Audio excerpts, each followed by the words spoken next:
Amy Conrad, and I would like to welcome you to our inaugural talk on teenagers. I'm a pediatrician for Hoag Medical Group at the Tustin Legacy site, and I present this topic with great humility as I am a mother to 4 ex-teenagers. Unfortunately, I don't have any magic bullets or magic secrets to help you raise your teenager, but I think what you will gain from this talk is a review of your own current parent-teen communication skills and how to improve or suggestions for improvement for communication skills with your teenagers. So I think what I'm really saying is that this talk is really about changing parent behavior more than it is about changing teen behavior. But as with most topics, pediatrics, it's usually involving changing parent behavior. And I have approximately 20 minutes to get in this talk to learn completely how to raise your child, and then we'll have a little bit of time for questions afterwards. So I think one of the things I would like everyone to think about at home tonight is kind of what are the goals for our adolescents? And are we parenting in a way that help kind of achieve these goals? And one thing you want to realize is that your goal for raising your adolescent may be different than your neighbor's goal for their adolescent. And as most of us have realized, what our goals are for our own children are different than what their goals are, what they want to do.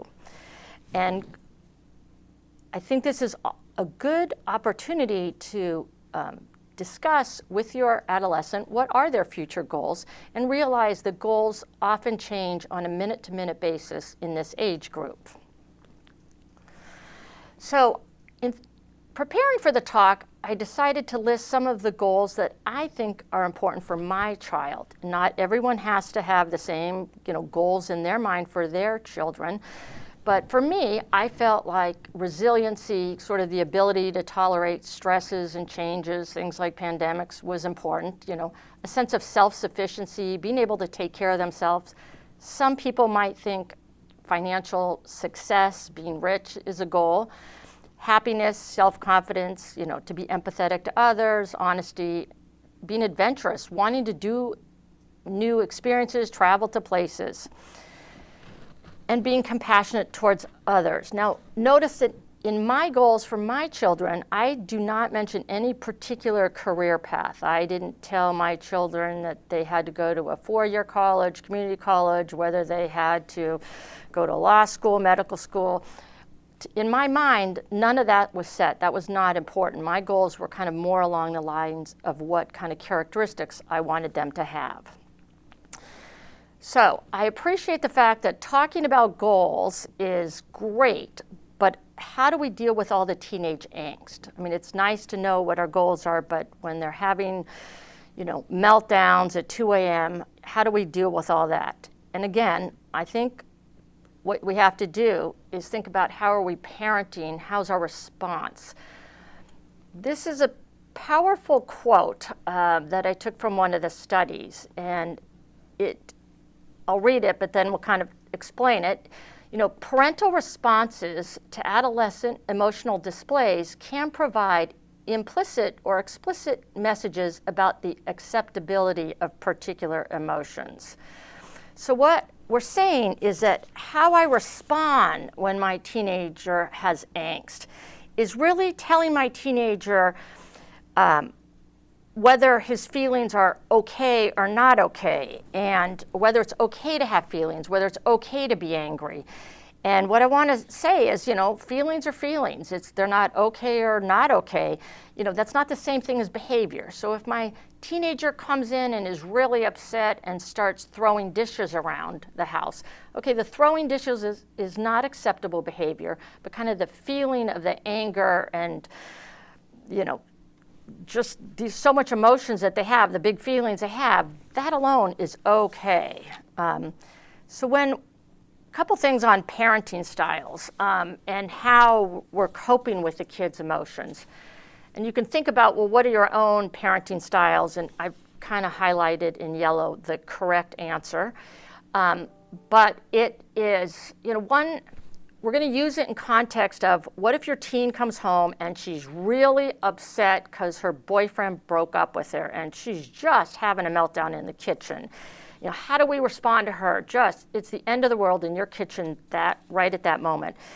And kind of this minimalization is where we kind of devalue the situation, where we say things like, don't worry, there's lots of boys out there, you know, it's not a big deal, don't worry about it. So we're kind of like minimalizing their feeling of their horrible distress. Or the punitive is more like, yeah, I'm tired of hearing you talk about your boyfriend, you just have to go to your room. And then the emotion is we kind of deny their feelings by trying to make them feel better. Like, oh, I know your boyfriend broke up with you, let's go to the mall and spend a whole lot of money. Or the problem focus, like, I'm going to try to help you solve this problem. So let's comprise a text message and send it to your boyfriend, and then maybe you guys can get back together again. So I'm going to fix your problem for you. And then the expressive is where we just kind of validate the response, like, oh, that's really miserable. You look really sad. That's really a hard situation. And then the personal distress where I'm going to get upset because my teenager's upset. I'm going to go call their mother and tell them what a slug their son is for breaking up with my daughter. So all of these ways we respond to these big feelings kind of make a big difference in how they later on perceive whether emotions are okay or not okay. Most of the time, the best thing you can do is acknowledge their feelings. As with many other things, most of the time, the easiest thing is the hardest, which is to just do nothing, smile, acknowledge their feelings, and don't intervene on their behalf.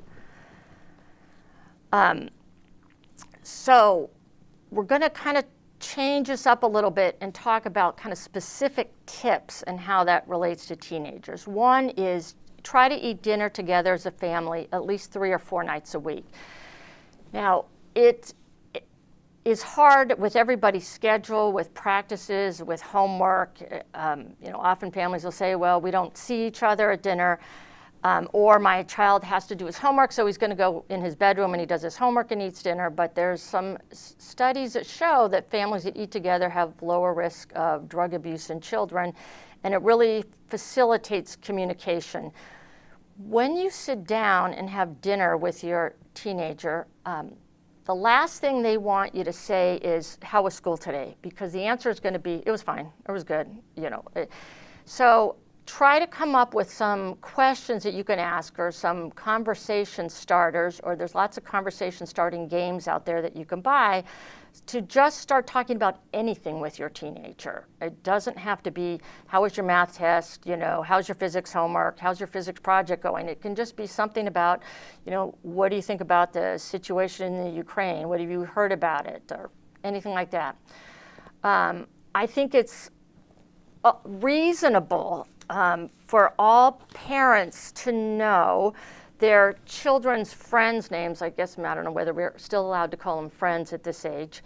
But you should know who your adolescent is hanging out with, their names and their phone numbers, just in case there's an emergency, in case you can't get a hold of your child. You can also use the app on the phone. And I know there's a whole controversies on whether my parents trust me or where I am, but I feel like as a parent, you always have the right to know where your child physically is, at least until they are no longer your financial responsibility. So I think it's appropriate. I don't think it's too sneaky to have the Find My Friends app on your phone.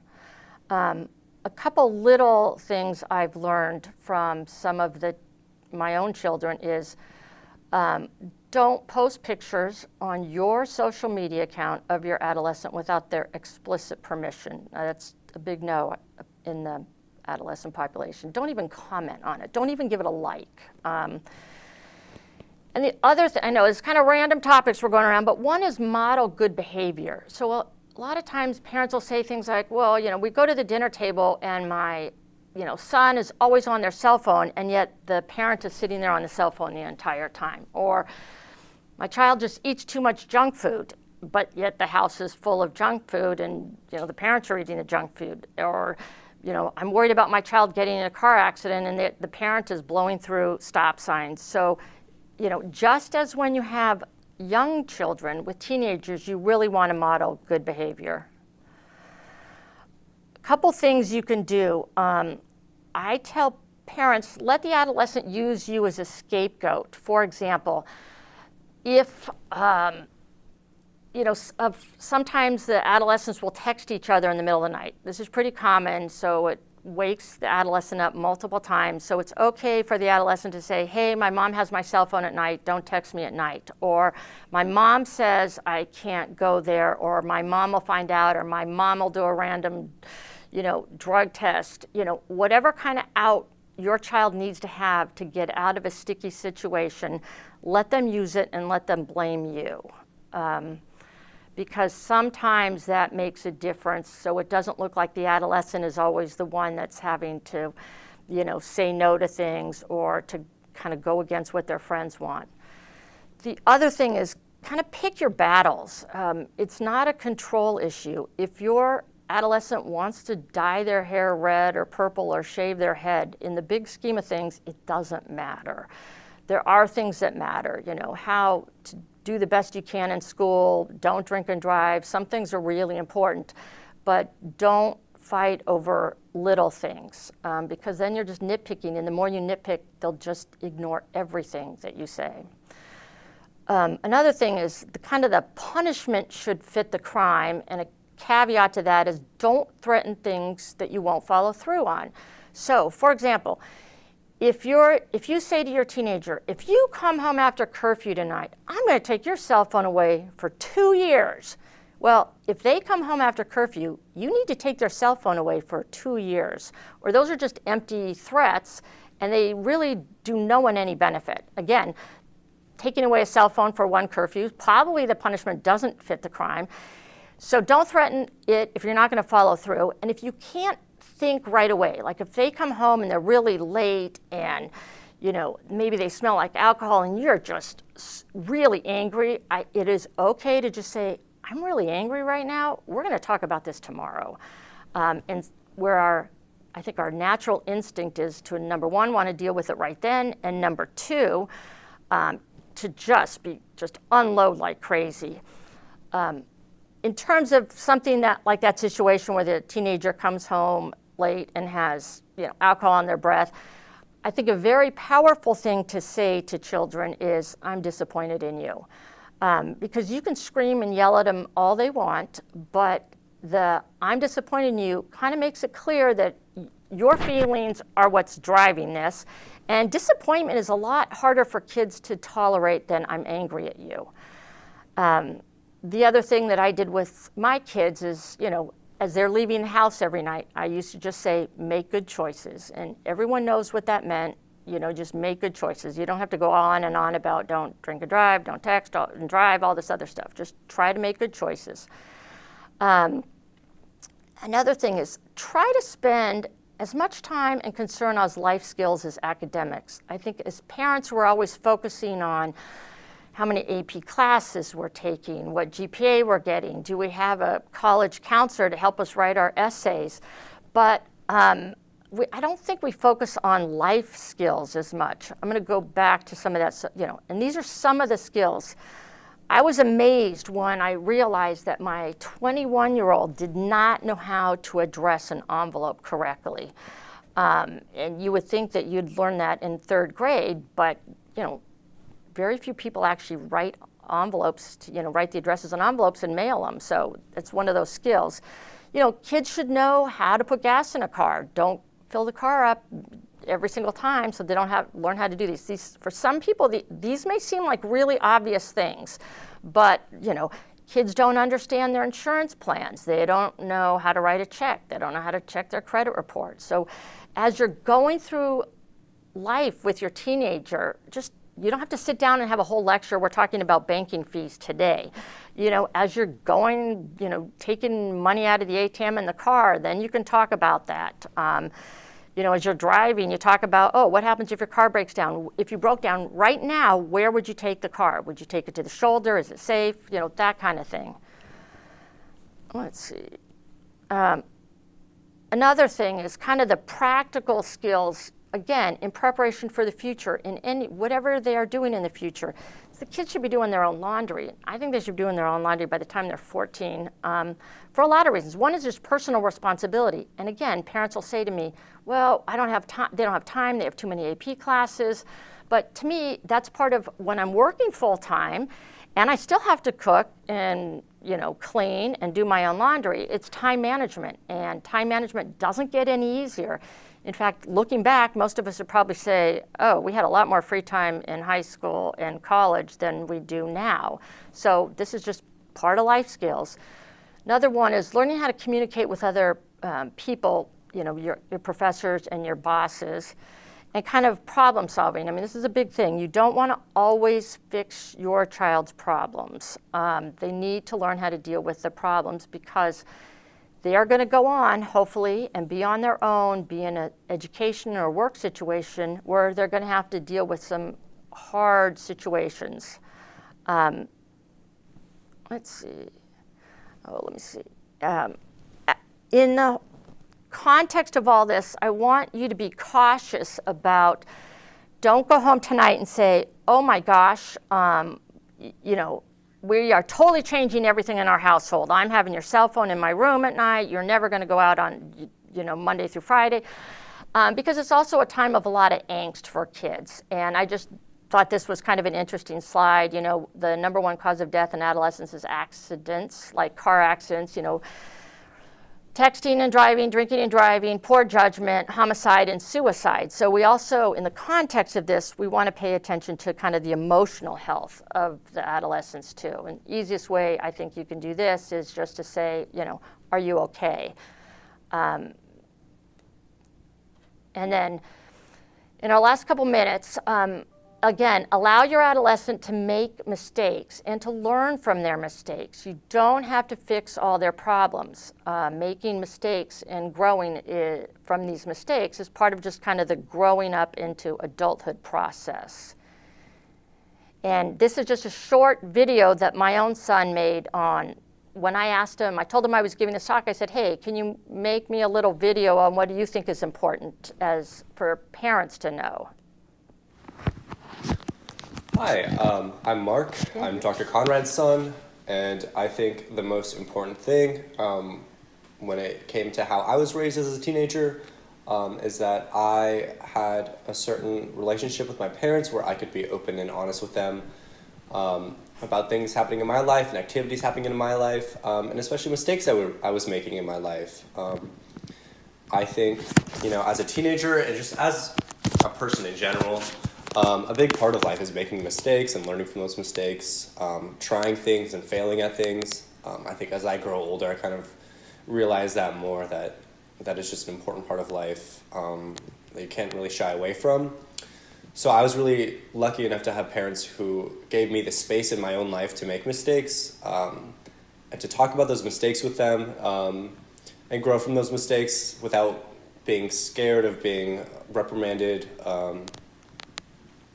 Yeah, I also think having a certain level of autonomy in, the activities I pursue, while still having that guidance from them was very helpful. And knowing that in the end I do have some control over my life as a teenager was really helpful. Being treated as like an adult is what you're going to hear a lot of teenagers say, like they want to be treated like an adult, and I think that just means treating them with the respect of letting them pursue the things they want to pursue. And being able to make mistakes that they make just by, exploring and adventuring and trying things and failing at things. And I think that's really important.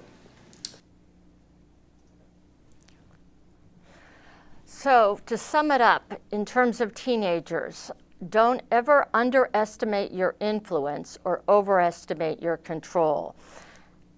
You have no actual control over your teenager in the sense that you can't dictate how someone else acts or behaves or even thinks, but how you present yourself to your child, your view of them, your view of the world, how you deal with other people, how you deal with workplace, issues and issues at the grocery store and getting through life on a day-to-day basis. You are always modeling to your teenager, and that's really important.